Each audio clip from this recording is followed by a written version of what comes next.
예수님이 역사의 중심이라는 것을 우리가 무엇을 통해서 간접적으로 알게 되냐면 예수님의 탄생을 중심으로 역사의 기원 전과 기원 후가 나뉘죠.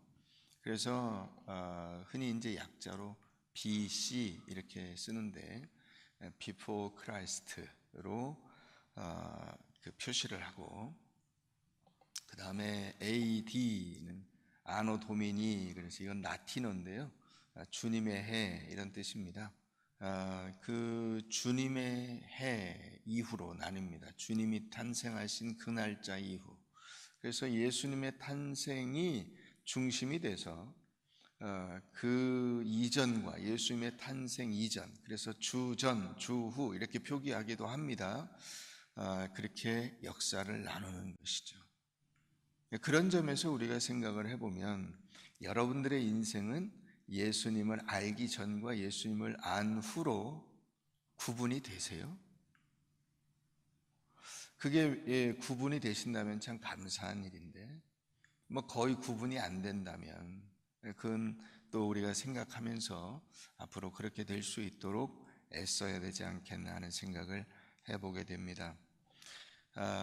어떤 목사님이 성도에게 물었습니다.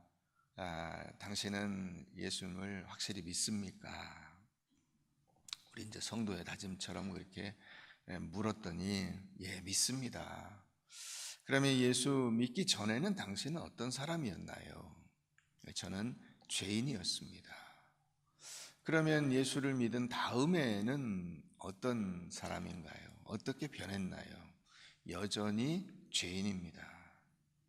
그래요. 그러면 예수를 믿기 전과 예수를 믿은 후 달라진 게 아무것도 없습니까? 그랬더니 그분이 대답을 했습니다. 제가 예수를 믿기 전에는 죄를 따라다니는 죄인이었고, 제가 예수를 믿은 다음에는 죄로부터 도망다니는 죄인입니다. 이렇게 표현을 했습니다. 참 지혜로운 표현이 아닌가 싶습니다.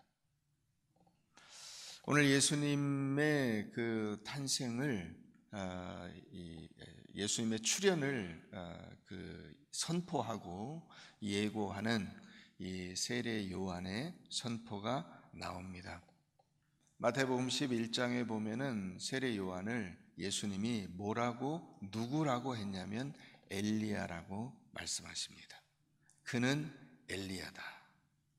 그러면 이 엘리야는 뭐 하는 존재냐?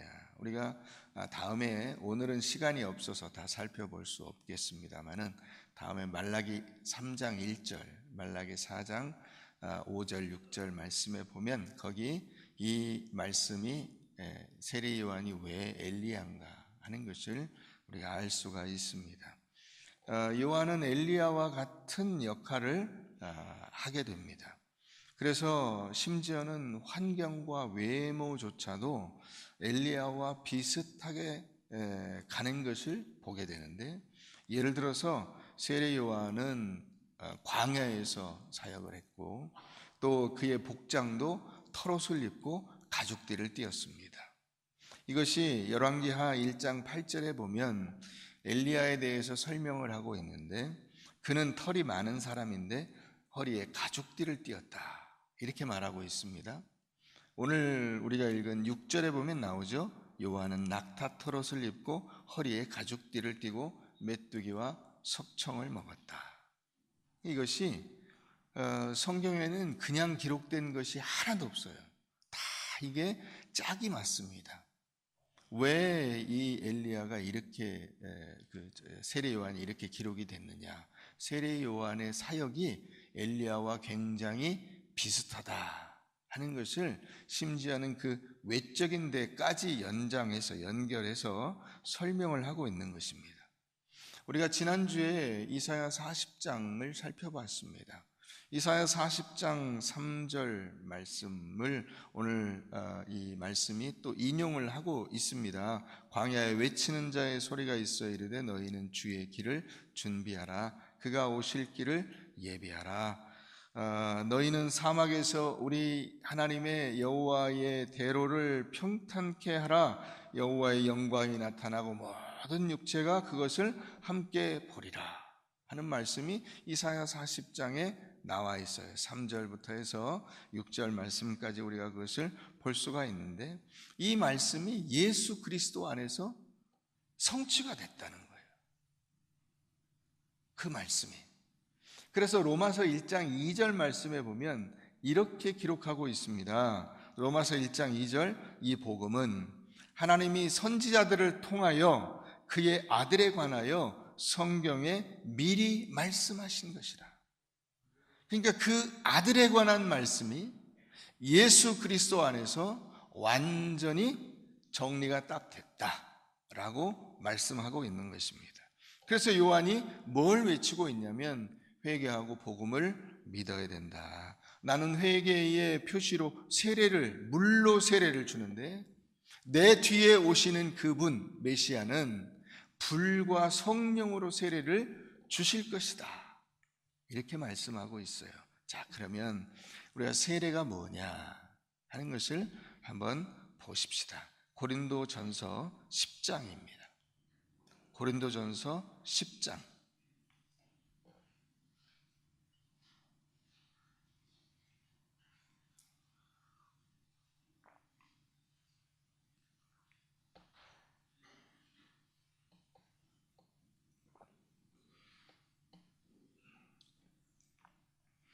형제들아, 나는 너희가 알지 못하기를 원하지 아니하노니 우리 조상들이 다 구름 아래에 있고 바다 가운데로 지나며 모세에게 속하여 다 구름과 바다에서 세례를 받고 다 같은 신령한 음식을 먹으며 다 같은 신령한 음료를 마셨으니 이는 그들을 따르는 신령한 반석으로부터 마셨음에 그 반석은 곧 그리스도시라. 이스라엘 백성들이 이제 애굽의 속박에서 풀려나 나왔습니다. 나와서 가나안 땅으로 가야 되는데 가나안 땅으로 가는 그 길에 1차 관문, 그게 홍해예요. 홍해 앞에 왔어요. 홍해를 건널 수가 없는 거예요. 그죠? 홍해로 들어가면 어떻게 됩니까? 죽습니다. 그러니까 갈 수도 없고, 자, 뒤에는 애굽의 군대가 보내놓고 보니까, 그죠? 이게 오니월 때부터 쬐다 말면 이게 아쉬운 건데 400년간 넘게 노예로 데리고 있던 사람들을 보냈는데 얼마나 아쉽겠어요. 아차 싶었겠죠. 보내고 났는데 이건 아니지. 그래서 다시 또 잡으러 오는 거예요. 자, 이 순간에 하나님께서 그 홍해를 열어주십니다. 그래서 그 홍해를 건너게 돼요. 이것을 세례라고 한 거예요. 왜냐? 거기를 원래 들어간다는 것은 죽음이거든요. 홍해를 들어가면 죽습니다. 근데 그 죽은 백성이 나오면 생명이에요. 이건 부활입니다. 살아난 거예요. 그 모든 그 죄의 과정을 통과해서 하나님께서 새 생명을 그들에게 주신 겁니다. 이것을 세례라고 본 것입니다. 그래서 우리 조상들이 다 구름 아래에 있고 바다 가운데로 지나며 모세에게 속하여, 모세가 그들을 이끌어서 그 구름과 바다에서 이스라엘 백성들의 모든 죄를 사함받는 이 죄사함의 세례를 얻을 수 있게끔 연결을 해줬어요. 그래서 그들이 살아났습니다. 그러면 애굽의 군대는 어떻게 됐냐? 애굽의 군대는 거기를 통과하지 못했어요. 애굽의 군대는 이 하나님께서 베푸시는 구원의 은혜에 대해서 전혀 상관이 없는 사람들이에요. 그러니까 그 물을 통과하지 못하고 어떻게 됩니까? 거기서 다 죽습니다. 이게 이를테면 영적인 원리도 되는 거예요. 예수를 믿지 않고 예수와 상관이 없는 사람들은 이 인생의 바다에서 죽습니다. 그런데 예수 그리스도의 그 은혜 가운데 있는 자들은 이 인생의 바다로부터 하나님의 그 영원한 땅으로 갈 수 있는 길이 열려지는 거예요. 그게 하나님께서 인간에게 베푸시는 은혜라고 하는 것입니다. 이게 자연 상태의 인간들은 그 바다를, 그 물을 통과할 수가 없어요. 죄라고 하는 물은 우리의 영적인 호흡을 막아버립니다. 그래서 죽습니다. 인간이 죄를 먹고 마셨습니다. 그러면 죄의 값을 치러야죠. 그 죄를 먹고 죄를 마셨으니까 그 죄값을 치르면 그 죄값이 사망이에요. 끝나는 것입니다. 그걸로 인생은 끝. 더 이상 소망이 없죠. 그러니까 아예 어떻게 합니까? 자포자기한 이 폭탄을 지고 가서 자폭하는 마치 이슬람 무슨 자살 폭탄 테러 집단과 같이 자폭을 해버려요. 노세 젊어서 노세 늙어지면 못 노나니 인생은 한 번뿐인데 마음껏 놀아보자 하고 끝나는 거예요. 그러나 우리는 그런 인생을 살 수 없어요. 하나님이 주시는 참된 은혜의 삶을 살아야 돼요. 영원한 생명이 있는데 그 생명으로 들어갈 길을 하나님이 열어주신다는 거예요. 요한이 와서 그럽니다. 회개하라. 나는 너희에게 물로 세례를 주는데 내 뒤에 오시는 그분은, 메시아는, 구세주는 너희에게 성령으로 세례를 베풀 것이다. 나는 물로만 세례를 준다 이거예요. 여러분, 우리가 암에 걸렸어요. 그러면 이 암을 떼내야 되잖아요. 그죠? 물로 씻으면 떼내집니까? 사우나 하면 됩니까? 안 돼요. 지금 세례 요한이 그 얘기하고 있는 거예요. 나는 물로 세례를 주는데 이것은 하나님이 우리에게 베푸실 은혜에 대한 상징적인 조치일 뿐이지, 겉을 이렇게 닦는 것은, 진짜는 어디 있어요? 이 안에 있어요. 이 더러운 것을, 이걸 씻어내야 돼요. 이건 누가 해요? 메시아가 하는, 그건 그리스도가 하는 거예요. 예수님께서 성령을 통해서 우리 안에 있는 모든 더러움들을 씻어내는 거예요. 그게 예수님이 하시는 거예요. 나는 인간의 그 속 마음, 이 안에를 닦을 능력은 없어. 겉에를 내가 그 당시에는 이게 침례라고 봐야 되겠죠. 요단강에서 그 사람들을 물속에 집어넣어서 마치 그 모든 더러운 것을 씻는 것과 같은 그 상징적인 일은 하지만은 이 속사람, 이 안에 더러워진 것은 내 힘으로는 어떻게 할 길이 없다 이것은. 이것을 닦는 일은 예수 그리스도께서 하신 것이다. 죄악의 자리, 죽음의 자리에서 생명의 자리, 풍성한 은혜의 자리로 옮겨줄 그분은 나는 아니다.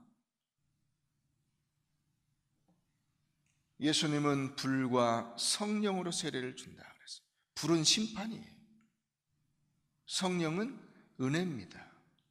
예수님은 죽음을 통과하여 우리로 하여금 하나님 앞에 갈 수 있도록 만들어 주시는 것입니다. 그 길을 열어 주시는 것입니다. 어떻게? 당신의 죽음으로, 당신이 우리의 죄값을 대신 치러 주심으로. 요한은 그것을 할 수가 없어요. 세례 요한이 하는 일은 뭐냐면 결국 우리는 다 죽을 수밖에 없는 존재였다라는 사실을 알려주는 역할만 하는 것입니다. 우리는 다 죽어 마땅하다 하는 것을 알려주는 역할만 하는 거예요. 사람들이 흔히 회개하라 이렇게 말하면 개과천선해라,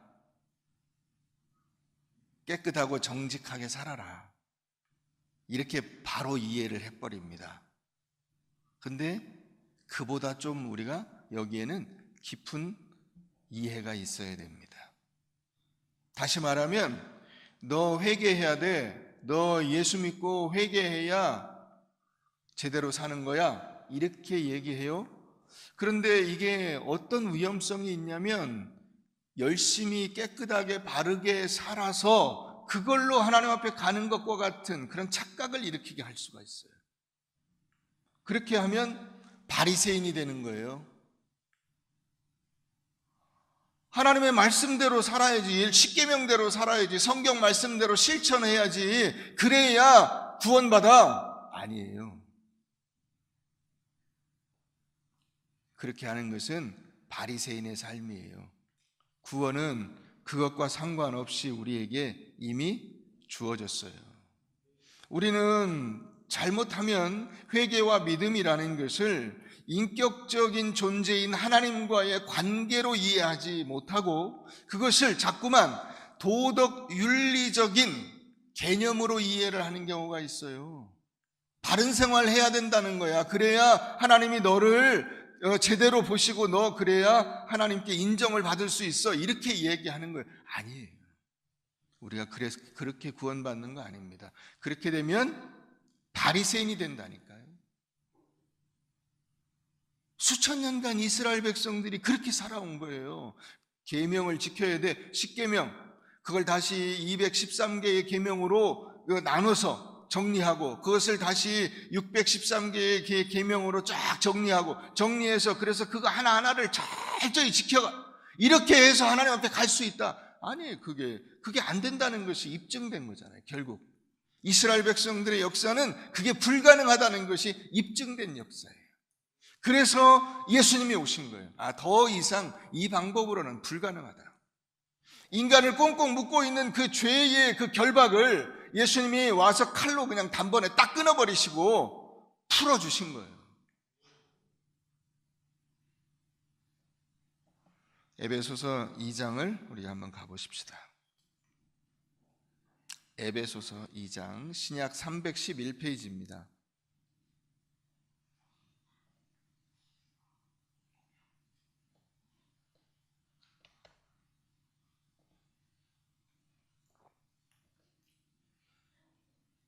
에베소서 2장 1절입니다. 신약 311페이지. 그는 허물과 죄로 죽었던 너희를 살리셨도다. 그때의 너희는 그 가운데에서 행하여 이 세상 풍조를 따르고 공중의 권세 잡은 자를 따랐으니 곧 지금 불순종의 아들들 가운데에서 역사하는 영이라. 전에는 우리도 다 그 가운데서 우리 육체의 욕심을 따라 지내며 육체와 마음에 원하는 것을 하여 다른 이들과 같이 본질상 진노의 자녀이었더니 긍휼이 풍성하신 하나님이 우리를 사랑하신 그 큰 사랑을 인하여 허물로 죽은 우리를 그리스도와 함께 살리셨고 너희는 은혜로 구원을 받은 것이라. 또 함께 일으키사 그리스도 예수 안에서 함께 하늘에 앉히시니 이는 그리스도 예수 안에서 우리에게 자비하심으로써 그 은혜의 지극히 풍성함을 오는 여러 세대에 나타내려 하심이라. 너희는 그 은혜에 의하여 믿음으로 말미암아 구원을 받았으니 이것은 너희에게서 난 것이 아니요 하나님의 선물이라.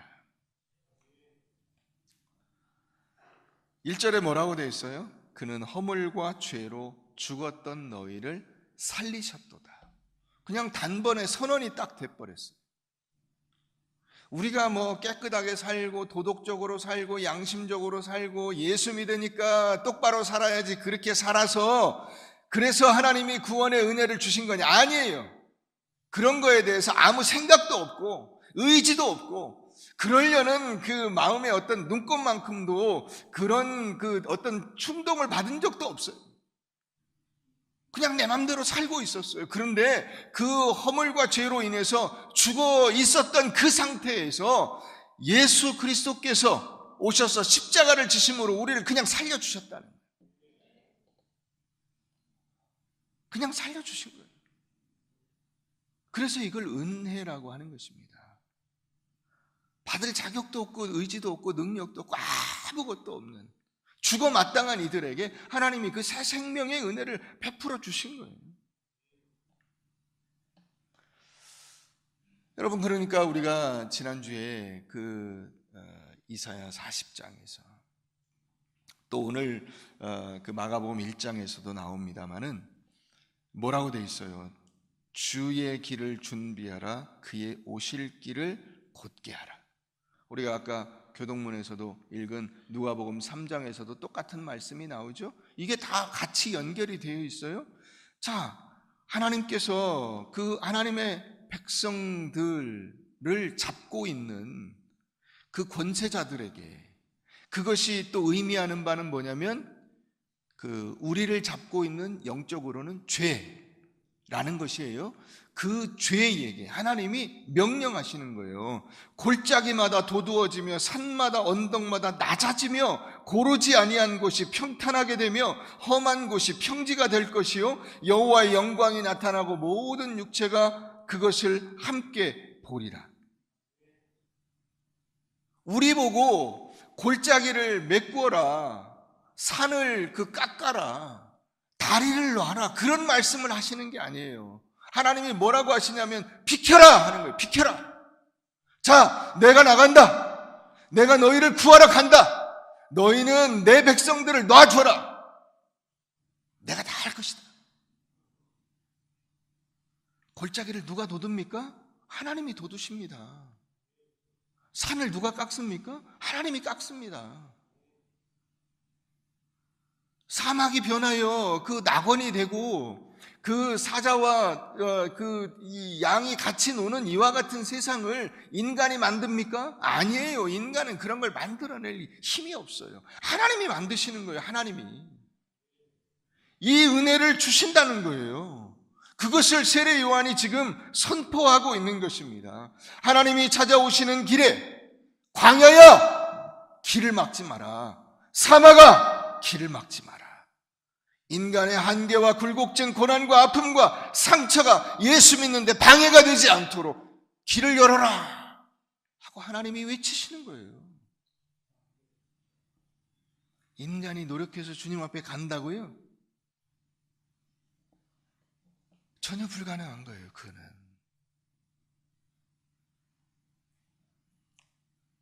이스라엘을 위해서 길을 열고 거기에 항거하지 말도록 하나님께서 선포하시는 것입니다. 그래서 바벨론아, 아수르야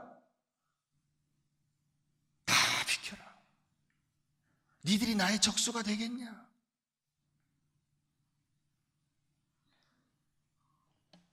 여러분, 우리가 자칫 잘못하면 오해하는 것이 있어요. 그게 뭐냐면 내가 잘못한 것을 깨닫고 하나님 앞에 꿇어 엎드려 회개하니까 하나님이 내 죄를 용서해 주시고 나를 그의 자녀로 받아주셨다, 이렇게 생각을 하는 거예요. 자꾸 뭘 얘기하고 싶으신 거예요? 내가 그래도 뭔가 했다는 것을 얘기하고 싶으신 거죠. 내가 그래도 꿇어 엎드려서 눈물로 빌고 간절히 하나님 앞에 애원했더니 하나님이 나를 불쌍히 여기셔서, 택도 없는 소리예요. 우리는 그런 생각을 한 적이 없다니까요. 내가 누구도 어떤 얘기도 해준 적이 없는데 예수를 믿어야지, 그래야 영원한 생명을 얻지, 나에게 그래야 하늘의 풍성한 은혜가 있지, 그런 생각을 여러분 우리가 전혀 해본 적이 없어요. 할 수도 없어요. 그런데 그 상황에서 하나님이 예수 그리스도를 보내주신 거라고요. 그게 세례 요한이 지금 하는 얘기예요.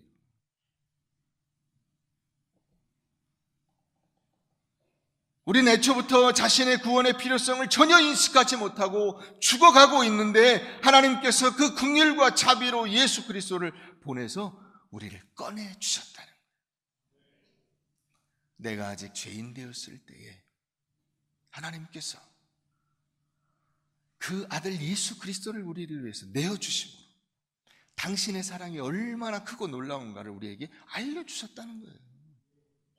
그걸 복음이라고 하는 겁니다. 이걸 깨달아 아는 것을 믿음이라고 하는 거예요. 그 믿음이 내가 깨우친 게 아니고 하나님이 알게 해주신 거예요. 그래서 믿음마저도 하나님의 선물이라고 성경에서 말하고 있는 것입니다. 여러분, 세례 요한이 예수님의 십자가 사건 이전에 이미 예수 그리스도의 그 은혜를 선포하고 있습니다. 자, 내 뒤에 오시는 이가 있습니다. 그분은 누구십니까? 그분은 메시아입니다. 그분은 여러분들이 기다리는 그리스도입니다. 여러분들을 구해내실 겁니다. 뭔 얘기예요? 여러분들이 그 예수를 만나기도 전에 이미 하나님은 예수를 통해서 여러분들의 모든 구원 사역을 끝내놓으셨다는 거예요. 끝내놓으셨어요. 십자가의 구원 사역은 지금 아직 시작도 안 됐는데 세례 요한은 그 구원의 역사를 지금 여러분들이 받게 될 것임을 선포하고 있는 것입니다. 여러분, 예수님은 지금 우리가 그냥 성탄절 절기를 그냥 표피적으로 이해하면 그렇잖아요. 예수님은 이제 내일 모레 오시잖아요. 그죠? 내일 모레 오시는데 우린 이미 예수를 믿고 있어요.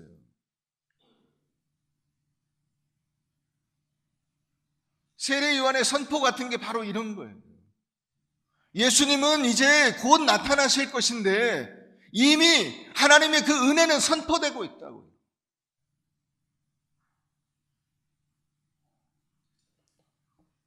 우리는 죄인입니다. 흑암 속에 있습니다. 불순종의 아들로 삽니다. 우리는 그 구원에 대해서 아무 관심이 없습니다. 그런데 예수님이 먼저 오신 것입니다. 우리가 아까 84장 찬송가 불렀어요. 거기 뭐라고 나옵니까? 온 세상이 캄캄하여서 참 빛이 없었더니 그 빛나는 영광 나타나 온 세상에 빛이었네. 깜깜했어요. 야, 불 좀 켜야지. 아무도 움직이지 않아요. 불을 켤 게 뭐가 없어요. 아무 소재도 없어요. 어떡합니까? 우리는 방법이 없습니다. 그런데 갑자기 하늘에서 불이 환하게 비쳤어요.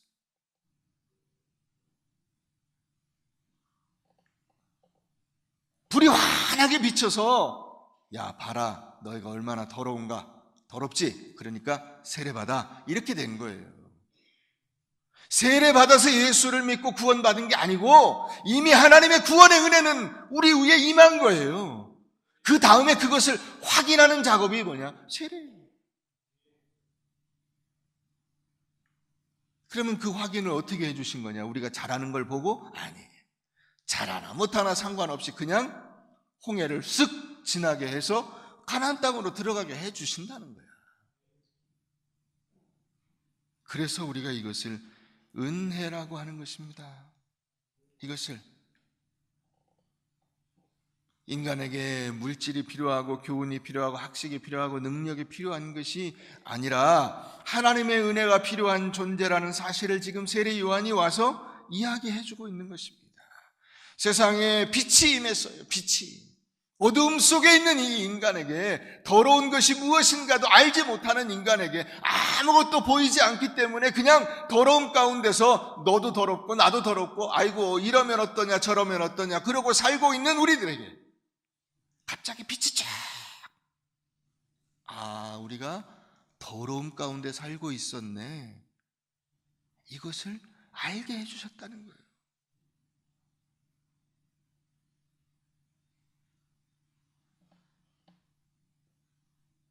하나님이 우리를 구원하실 수 없게 하는 그 방해물, 이 죄를 없애는 유일한 방법으로 예수 그리스도를 우리에게 보내주신 것입니다. 예수님은 어떻게 우리를 구원해 주십니까? 당신의 목숨을 내어놓으심으로 우리 죄값을 치러주신 거예요. 내가 그동안 먹고 마신 그 죄의 값을 예수님이 대신 내주신 거예요.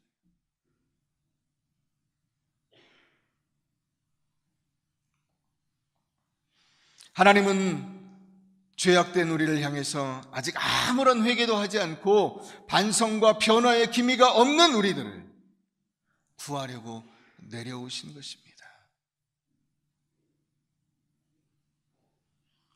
나도 나를 가까이 할 수가 없어요.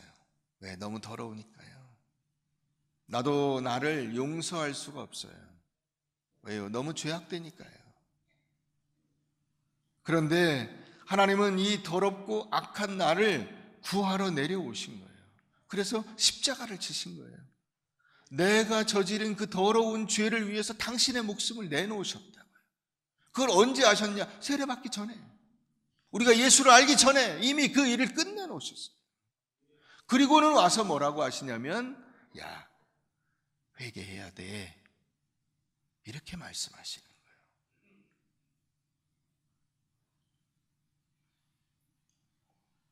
여러분, 신앙생활에 절대로 위험한, 우리의 영적인 생활에 절대로 위험한 것이 두 가지가 있어요. 하나는 자기 자신에 대한 실망으로 신앙을 무너뜨리고 혹은 기독교에 대해서 회의를 갖는 것입니다. 내가 그리스도인으로 살려고 애를 썼는데 살아보니까 안 되더라. 에이, 신앙생활이라는 게 다 그런 거지 뭐. 그렇게 생각을 하는 거예요. 여러분, 왜 여러분들이 안 된다고 해서 포기하세요? 신앙을, 하나님을 전혀 모르는 거예요. 내가 안 되는 것이지 하나님이 못하시는 것이 아니잖아요. 내 자신에 대해서 여러분들이 너무 기준을 높게 잡은 거예요. 여러분들이 하나님의 말씀대로 살 능력이 있으세요? 없어요. 우리가, 여러분, 하나님께서 우리에게 말씀하신 것 단 한 가지라도 지키실 수 있으세요? 안 되시죠. 저는 절대로 거짓말은 안 합니다. 진짜로?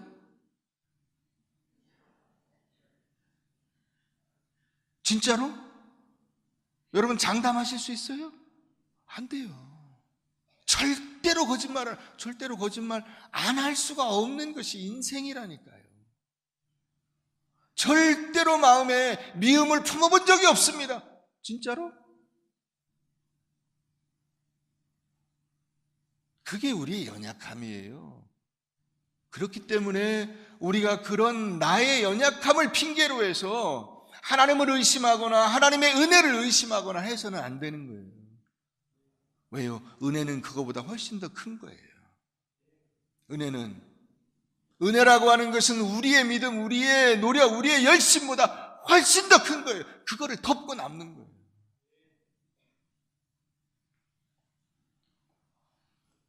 그래서 우리가 주님을 믿는 거 아닙니까?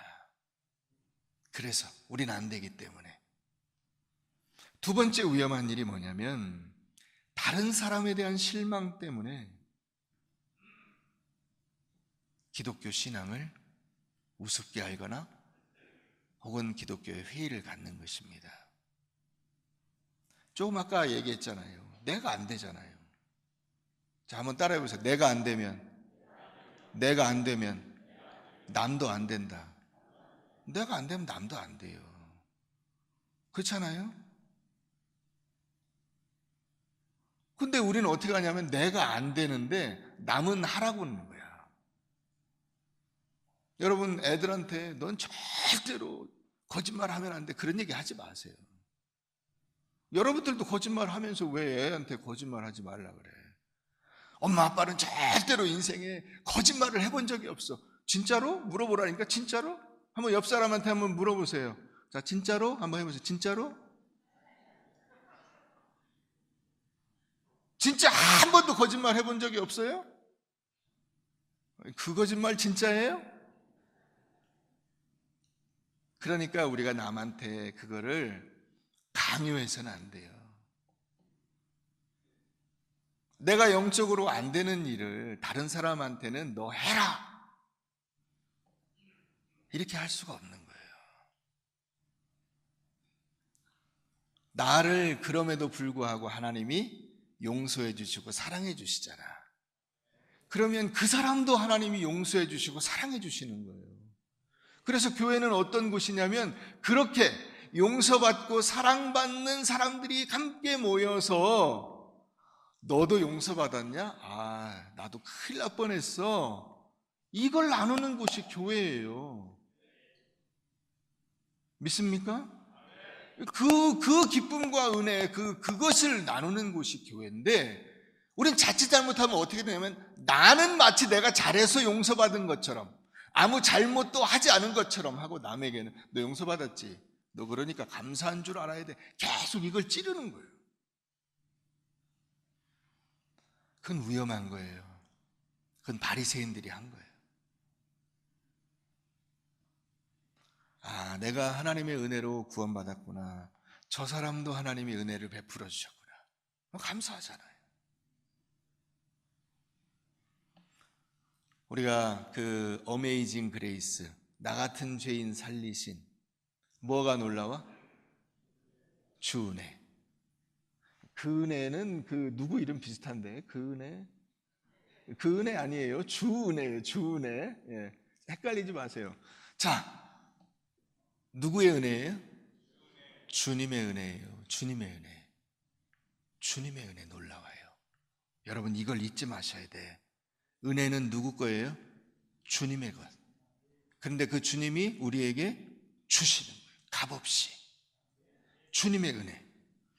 그 은혜를 우리에게 거저 주시는 거예요. 이것을 믿는 것을 믿음이라고 하는 것입니다. 자, 이 주님의 은혜를 믿고 나면 그 다음에 우리의 삶의 변화의 역사가 일어날 수가 있어요. 하나님이 나를 구원해 주신 것이 너무나 감사하구나. 이걸 깨달아야 그 다음에 변화가 일어나요. 이걸 깨닫지 못한 채로 야, 그러니까 너 열심히 해야 돼. 거짓말 하지 말아야 돼. 개과천선해야 돼. 똑바로 살아야 돼. 말씀대로 살아야 돼. 이러면 그게 짐이 돼요. 그게 무거운 짐이 돼요.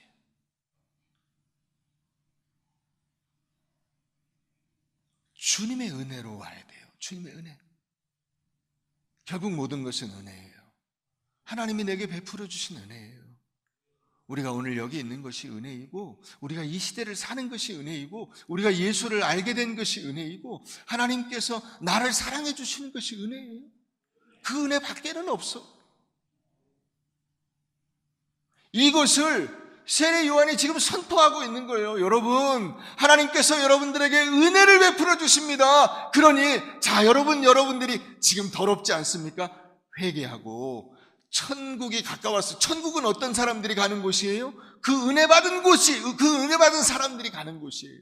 하나님의 은혜를 경험한 사람들이 가는 곳, 예수 그리스도의 십자가를 경험한 사람들이 가는 곳, 그곳이 천국이. 회개하라, 천국이 가까웠네.